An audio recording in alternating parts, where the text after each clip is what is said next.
জীবনে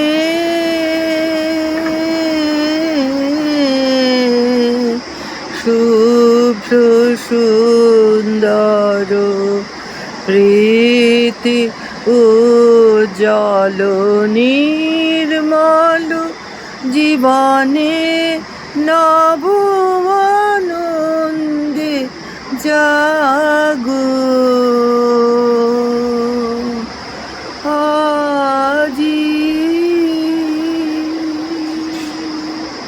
শুভ সকাল বন্ধুরা।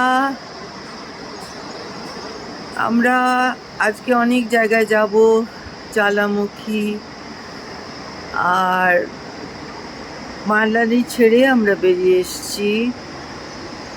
তবে এই যে পাহাড়ি নদীর এই যে আওয়াজ, সে জানিয়ে দিচ্ছে তার অস্তিত্ব। দেখো, আমি প্রয়োজনে ভয়ঙ্কর হতে পারি, সুতরাং তোমাদের সবাইকে জানাচ্ছি আমার নতুন দিনের শুভেচ্ছা। ভালো থেকো সবাই বন্ধুরা।